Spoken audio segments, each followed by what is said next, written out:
जय श्री श्याम। आज हम डिस्कस करने जा रहे हैं बीएससी फर्स्ट ईयर फिजिक्स के यूनिट फर्स्ट के लेक्चर नंबर 13 के बारे में, और साथ ही डिस्कस कर रहे हैं बीएससी बीएड फर्स्ट ईयर के यूनिट फर्स्ट के लेक्चर नंबर 13 के बारे में। आज जो आपका टॉपिक है वो है भी सदिश क्षेत्र का डाइवर्जेंस। सदिश क्षेत्र का डाइवर्जेंस क्या होता है? सदिश क्षेत्र के डाइवर्जेंस को आप समझने के लिए वैसे तो इसका जो फिजिकल अर्थ होता है उसके बारे में इससे अगले टॉपिक के अंदर डिस्कस करेंगे। सबसे पहले तो सदिश क्षेत्र का डाइवर्जेंस होता क्या है, इसको किस प्रकार से प्रदर्शित करते हैं, किस प्रकार का इसका फॉर्मूला होता है, उसकी एक सिंपल सी डेफिनेशन है। वो डेफिनेशन क्या है अभी? किसी सदिश क्षेत्र में स्थित आयतन अल्पांश को परिबद्ध करने वाले बंद पृष्ठ से निर्गत प्रत्येकांक आयतन सदिश अभिवाह या फ्लैक्स सदिश क्षेत्र का डाइवर्जेंस कहलाता है। वैसे डेफिनेशन मैं आपको नोट कर देता हूं, उस डेफिनेशन के अकॉर्डिंग ही हम क्या है भी इसका फॉर्मूला फाइंड करेंगे। तो डेफिनेशन क्या है भी अपनी, किसी सदिश क्षेत्र में स्थित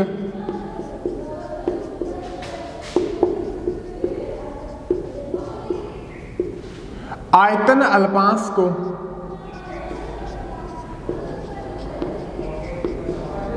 किसी सदिश क्षेत्र में स्थित आयतन अल्पांश को परिबद्ध करने वाले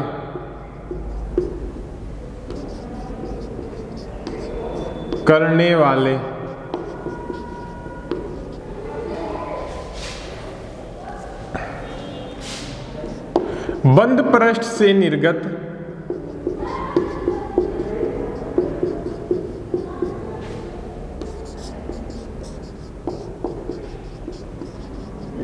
प्रत्येकांक आयतन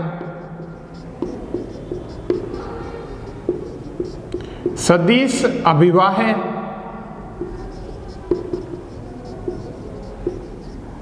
या फ्लैक्स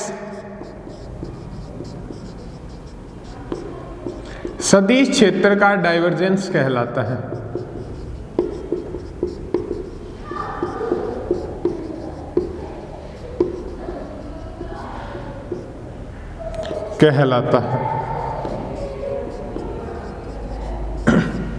ये डेफिनेशन है इसकी, वेरी सिंपल डेफिनेशन है। किसी सदिश क्षेत्र में स्थित आयतन अल्पांश को परिबद्ध करने वाले बंद पृष्ठ से निर्गत प्रत्येकांक आयतन सदिश अभिवाह या फ्लैक्स सदिश क्षेत्र का डाइवर्जेंस कहलाता है। अब आपने ये तो पढ़ा ही होगा भी पीछे वाले टॉपिक के अंदर सदिश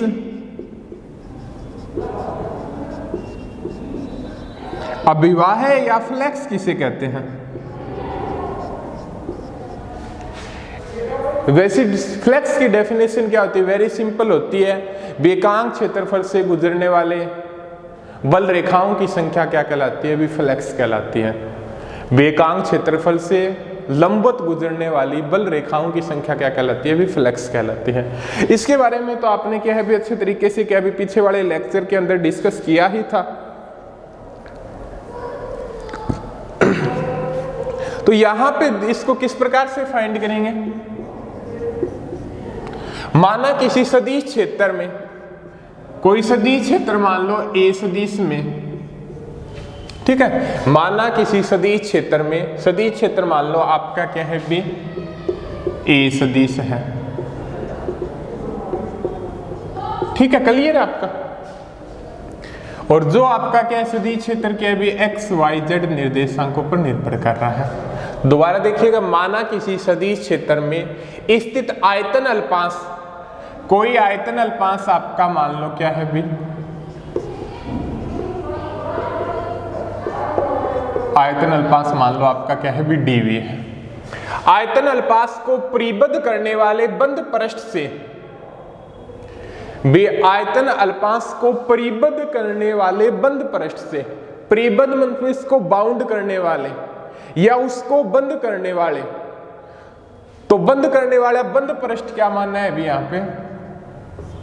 बंद पृष्ठ क्या है भी एस है, भी कोई बंद पृष्ठ क्या है, भी एक एस है, भी इस प्रकार से क्या भी मान सकते हैं ये कोई आपका क्या है, भी कोई डीवी आयतन है, ठीक है, भी कोई ये आपका डेस्टर मान लो और किसी सदिश क्षेत्र के अंदर स्थित है और इसका आयतन क्या मान लो भी डीवी है, और इसका जो बंद पृष्ठ क्या होगा, जो इसके जो बाहर का जो एरिया होगा ना इसके सारा, उसको मानना है भी बंद पृष्ठ एस, ठीक है।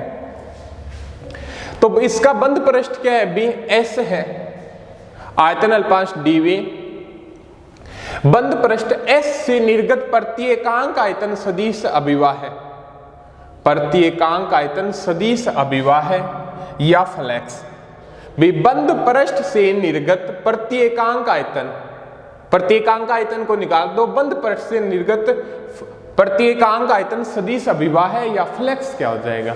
तो सबसे पहले तो अपने क्या है भी फ्लेक्स फाइंड करेंगे, बंद पृष्ठ एस से फ्लेक्स की मात्रा फाइंड करेंगे।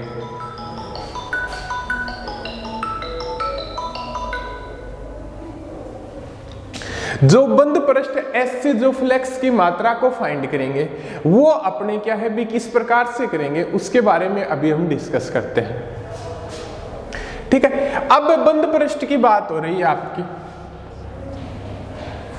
अब कोई बंद पृष्ठ मान लो भी इस प्रकार से बंद, यहां पे डिनोट तो नहीं कर सकते बट ऐसे दर्शा सकते हैं भी कोई बंद पृष्ठ आपका एस है, वैसे बंद पृष्ठ क्या भी आपको एग्जैक्ट तरीके से यहाँ पे क्या है भी अपने प्रदर्शित नहीं कर पा रहे हैं, ठीक है। और ये बंद पृष्ठ क्या है भी छोटे छोटे अल्पांशों से मिलके बना हुआ है, बंद पृष्ठ क्या है भी आपका छोटे छोटे अल्पांशों से मिलके बना हुआ है, ठीक है। और ये प्रत्येक अल्पांश भी किसी एक अल्पांश का आयतन क्या है भी डीवी है, और ये कौन से सदिश क्षेत्र के अंदर स्थित है, सदिश क्षेत्र ए के अंदर स्थित है।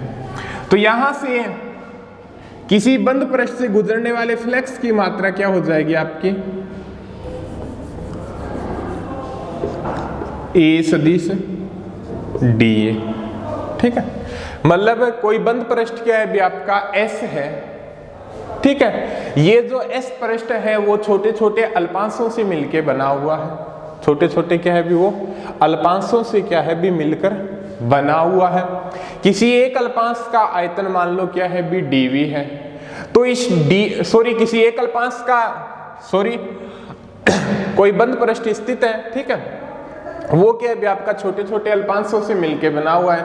किसी एक अल्पांश का क्षेत्रफल मान लो क्या है भी आपका डीए है, बाय मिस्टेक यहाँ पे क्षेत्रफल की बात हो रही है, डीए है। इस एकांक क्षेत्रफल से गुजरने वाले सदिश क्षेत्र की मात्रा या सदिश राशि की मात्रा क्या, या गुजरने वाले बल रेखाओं की संख्या क्या कहलाएगी भी आपकी फ्लेक्स कहलाएगी। तो यहाँ पे क्या है भी सदिश क्षेत्र क्वांटिटी क्या है भी ए सदिश डॉट डीए आ जाएगा, ये ही पढ़ते थे अपने। यदि यहाँ पे विद्युत क्षेत्र होता तो यहाँ पे क्या आ जाता भी ई सदिश डॉट डीए आ जाता, भी जो भी यहाँ पे सदिश क्षेत्र होता है, यदि ए सदिश दिया हुआ तो ए सदिश आ जाएगा, यदि आपका कोई विद्युत क्षेत्र के बारे में दिया गया है तो यहाँ पे ई सदिश डी आ जाएगा। ये बात आपको अच्छे तरीके से पता है। तो अब ये तो हो गया अभी आपका यहाँ पे जो प्राप्त होता है वो तो हो गया अभी इस बंद पृष्ठ के अंदर स्थित किसी डीए अल्पांश से या डीए अल्पांश क्षेत्रफल से गुजरने वाले फ्लेक्स की मात्रा, किसी डीए अल्पांश क्षेत्रफल से गुजरने वाले फ्लेक्स की मात्रा अपने को कहां से निकालनी है, अपने को तो पूरे पृष्ठ से या पूरे बंद पृष्ठ से गुजरने वाले फ्लेक्स की मात्रा ज्ञात करनी है। तो वो किस प्रकार से डिनोट करेंगे, इसका समाकलन कर देंगे,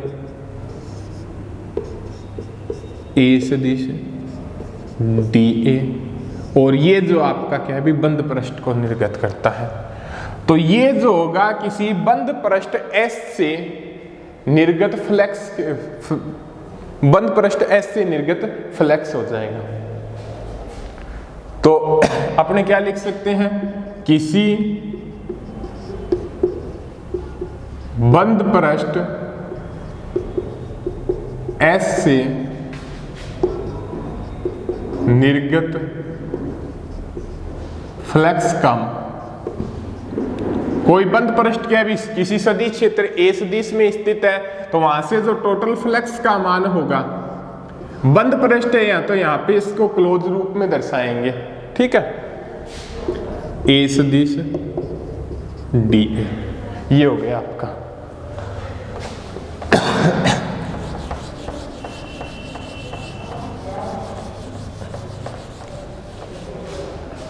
क्लियर है आपका यहां तक? ठीक है। अब क्या है भी उसके बाद में आगे अपने देखते हैं भी। तो किसी सदिश क्षेत्र में स्थित आयतन अल्पांश को परिबद्ध करने वाले बंद पृष्ठ से निर्गत प्रत्येकांक आयतन सदिश अभिवाह है या फ्लक्स क्या कहलाता है? डाइवर्जेंस कहलाता है। तो आपका डाइवर्जेंस, सदिश क्षेत्र का डाइवर्जेंस किस प्रकार से शो करेंगे? डाइवर्जेंस ए इक्वल टू किसी सदिश क्षेत्र का डाइवर्जेंस, तो ये क्या हो जाएगा भी आपका डाइवर्जेंस ए हो जाएगा, और ये क्या हो जाएगा आपका limit dv tends to 0 1 upon dv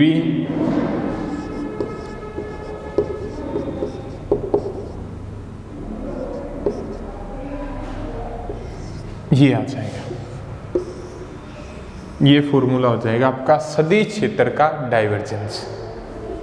ठीक है, यही डेफिनेशन दे रहा है अभी किसी सदिश क्षेत्र ए सदिश में स्थित आयतन अल्पांश dv को परिबद्ध करने वाले बंद पृष्ठ कोई S से निर्गत प्रत्येकांक आयतन सदिश अभिवाह है या फ्लक्स क्या कहलाता है? सदिश क्षेत्र का डाइवर्जेंस कहलाता है। तो प्रत्येकांक आयतन dv, जिसकी लिमिट dv को क्या दर्शाएगा भी काफी ज्यादा क्या है भी स्मॉल है, d प्रत्येकांक आयतन सदिश अभिवाह है या फ्लक्स क्या कहलाता है? सदिश क्षेत्र का डाइवर्जेंस कहलाता है। तो ये आपका जो डाइवर्जेंस a होगा किसी सदिश क्षेत्र का डाइवर्जेंस को आप क्या भी इस प्रकार से शो करोगे इस फॉर्मूला की सहायता से। काफी ज्यादा सिंपल दिया हुआ है आपको, ठीक है।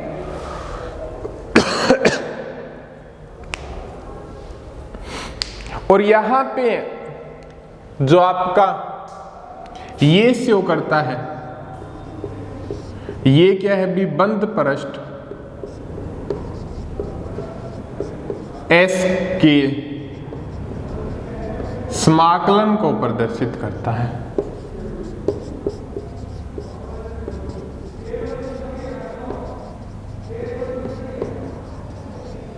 बंद पृष्ठ S के क्या है भी समाकलन को क्या करता है भी प्रदर्शित करता है। क्लियर आपका?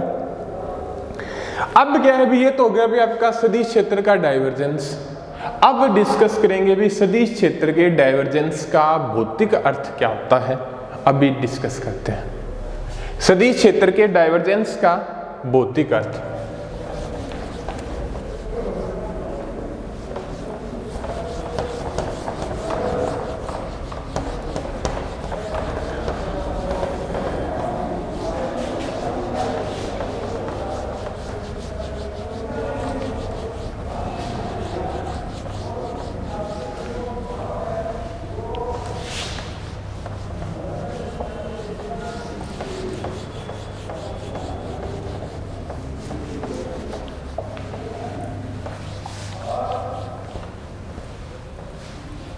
टॉपिक क्या है अभी आपका सदिश क्षेत्र के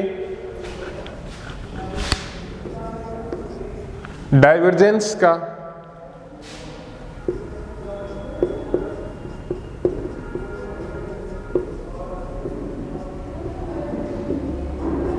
भौतिक अर्थ।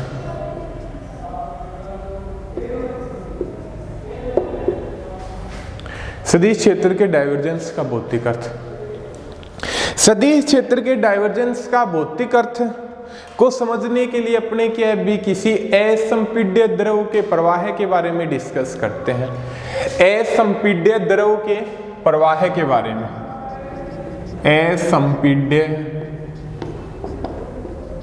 द्रव के प्रवाह के बारे में विसदिश क्षेत्र के डाइवर्जेंस का जो फिजिकल अर्थ समझने के लिए अपने क्या डिस्कस करते हैं भी, असंपीड्य द्रव के प्रवाह के बारे में डिस्कस करते हैं। असंपीड्य द्रव इनकंप्रेसिबल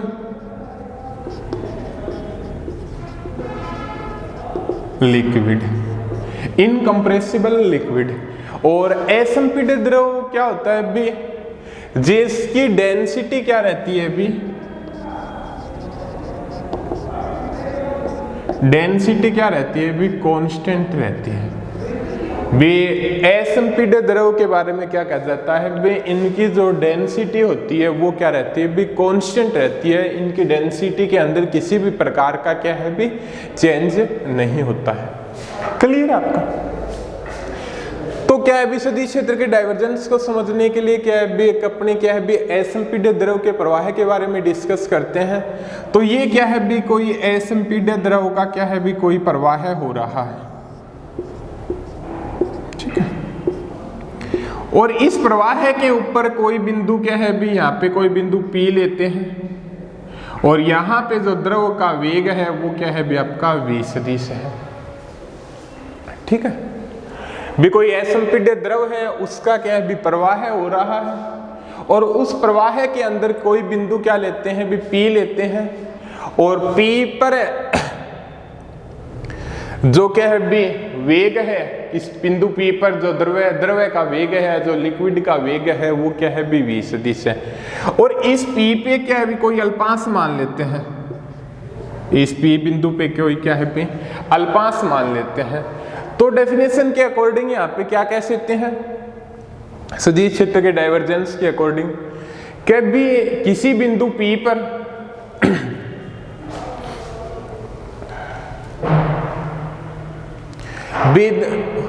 किसी बिंदु P पर जो कोई अल्पांश स्थित है, विद्रव प्रवाह के अंदर कोई बिंदु P है और इस P बिंदु पे क्या है, कोई आयतन अल्पांश उपस्थित है। आयतन अल्पांश मान लिया क्या है भी, dv उपस्थित है और उस dv से या उस आयतन अल्पांश से, उस प्रत्येकांक आयतन अल्पांश से प्रति सेकंड निर्गत द्रव की मात्रा क्या कहलाती है भी, आपकी डाइवर्जेंस A कहलाता है।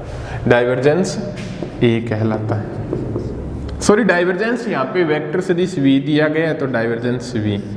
कहने का मतलब थोड़ा सिंपल, आप भी कोई असंपीड्य द्रव की बात करते हैं, वो इस डायरेक्शन के अंदर प्रवाहित हो रहा है, उसके अंदर क्या कोई बिंदु क्या लेते हैं भी, असंपीड्य द्रव के अंदर P बिंदु लेते हैं। P पे क्या द्रव का वेग मान लिया v वेग है, ठीक है। अब यहाँ पे क्या है भी, कोई बिंदु P पे कोई क्या है भी आयतन अल्पांश की क्या है भी कल्पना कर लेते हैं और उस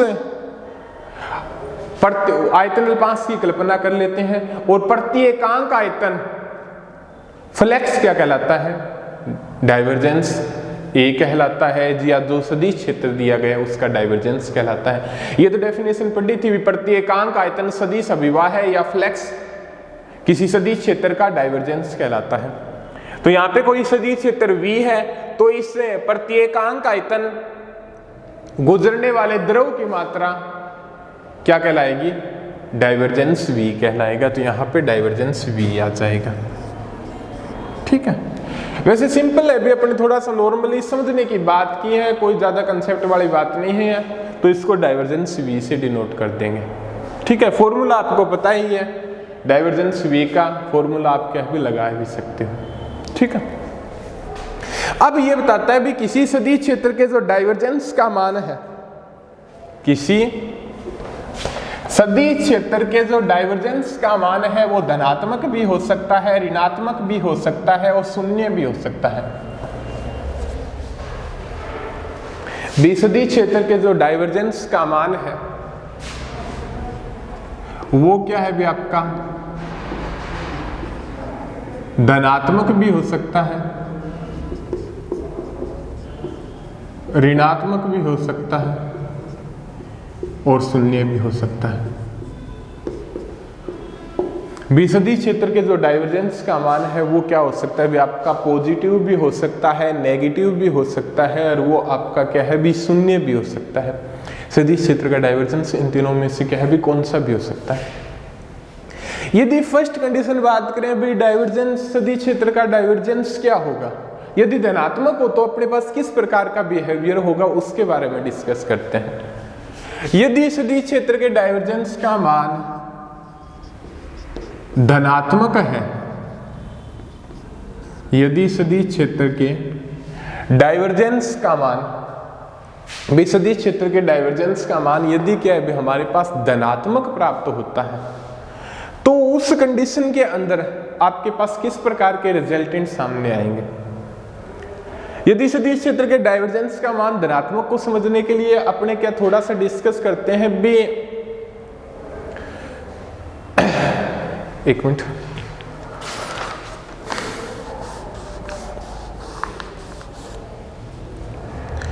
सदिश क्षेत्र के डाइवर्जेंस का मान धनात्मक को समझने के लिए अपने थोड़ा सा डिस्कस करते हैं भी कोई आयतन अल्पांश मान लो, कोई आयतन अल्पांश मान लो, और इस आयतन अल्पांश से क्या है भी द्रव क्या है भी बाहर की तरफ निकल रहा है। सदिश क्षेत्र के डाइवर्जेंस का मान समझने के लिए क्या मान लो भी कोई आयतन अल्पांश है और उस अल्पांश से क्या है भी द्रव क्या है भी बाहर की तरफ निकल रहा है। तो यहाँ पे हो सकते हैं भी इस आयतन अल्पांश के अंदर क्या है भी द्रव का क्या है भी कोई सोर्स उपस्थित है जहां से क्या है भी द्रव बाहर की तरफ निकल रहा है। तो इस कंडीशन के अंदर सदिश क्षेत्र के डाइवर्जेंस का मान क्या होगा, धनात्मक होगा।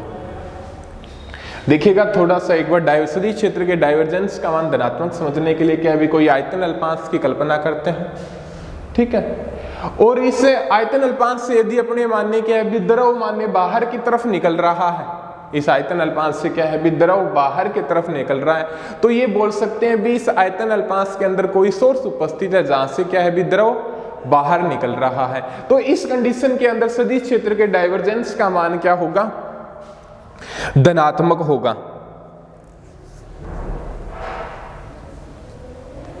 और इसको अच्छे से समझने के लिए अपने एक ये तो द्रव के रूप में माना था, इसको अच्छे से समझने के लिए एक क्या है भी कोई आवेश के विद्युत क्षेत्र के बारे में कल्पना करते हैं। यहां पे क्या है भी कोई प्लस क्यू आवेश मान लिया, ठीक है। तो इसके चारों ओर क्या हो जाएगा भी इसका विद्युत क्षेत्र उत्पन्न हो जाएगा, भी प्लस क्यू आवेश है और इसके ऊपर क्या है भी कोई चारों ओर क्या हो जाएगा भी विद्युत क्षेत्र उत्पन्न हो जाएगा। और ये क्या है भी कोई आयतन मान लिया इस आवेश के चारों ओर, तो इस आयतन से विद्युत बल रेखाएं क्या निकलेगी भी बाहर की तरफ निकलेगी।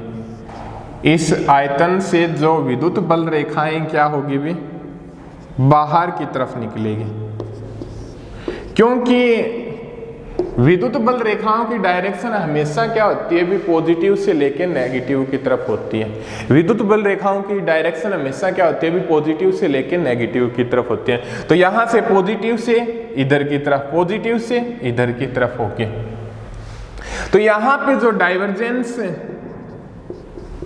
E का मान होगा वो क्या होगा भी आपका पॉजिटिव होगा। यहाँ पे जो डाइवर्जेंस E का मान होगा वो क्या होगा भी आपका पॉजिटिव होगा। थोड़ा सा अपने एक अगले टॉपिक के बारे में डिस्कस करें, ऋणात्मक वाले के बारे में।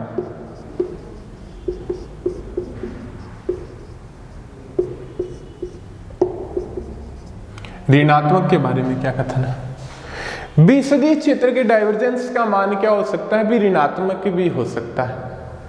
सदिश क्षेत्र के डाइवर्जेंस के मान के ऋणात्मक को समझने के लिए क्या करते हैं भी कोई अपने अल्पांश लेते हैं, कोई आयतन क्या लेते हैं भी अल्पांश लेते हैं,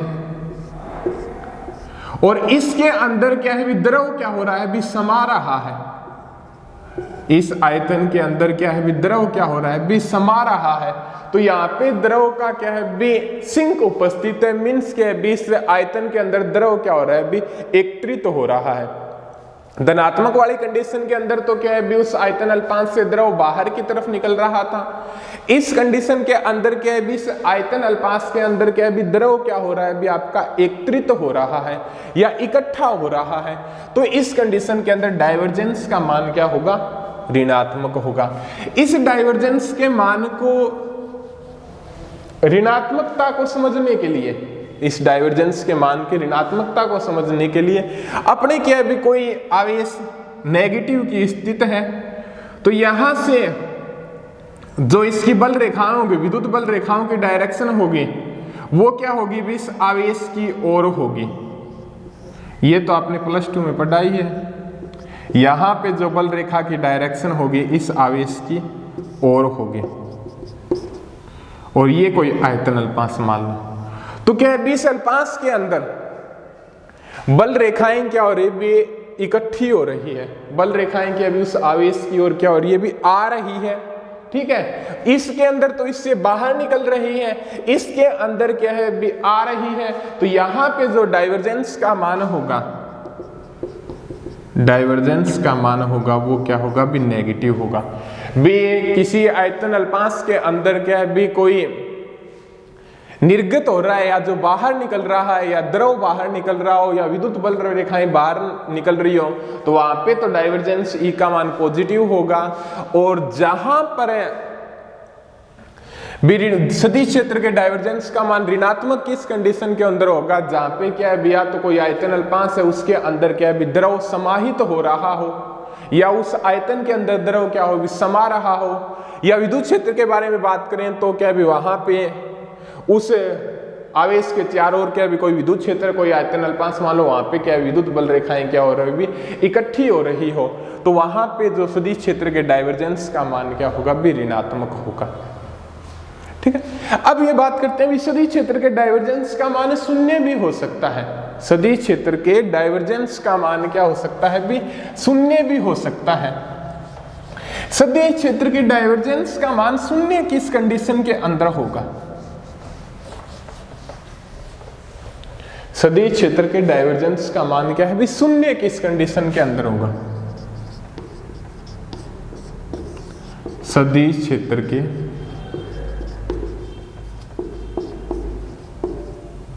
डाइवर्जेंस का मान, सदिश क्षेत्र के डाइवर्जेंस का मान शून्य किस कंडीशन के अंदर होगा? सदिश क्षेत्र के डाइवर्जेंस का मान शून्य एक ही कंडीशन के अंदर हो सकता है भी कोई आयतन अल्पांश है, कोई आयतन अल्पांश है। ठीक है, ठीक है, तो उस आयतन अल्पांश से भी जितना द्रव अंदर की ओर आ रहा है, जितना द्रव क्या है भी अंदर की ओर आ रहा है उतना ही द्रव क्या है भी बाहर निकल रहा है। भी सदिश क्षेत्र के डाइवर्जेंस के मान को समझने के लिए भी जितना द्रव क्या है भी उसके अंदर आ रहा है उतना ही क्या है भी उससे बाहर निकल रहा है, उतने ही द्रव की मात्रा क्या है भी उससे बाहर निकल रही है। भी जितना आया उतना ही बाहर निकल गया।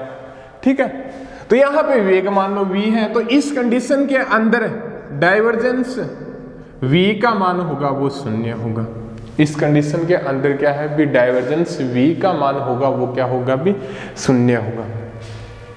तो इसके एग्जाम्पल को समझने के लिए अपने कोई क्या है भी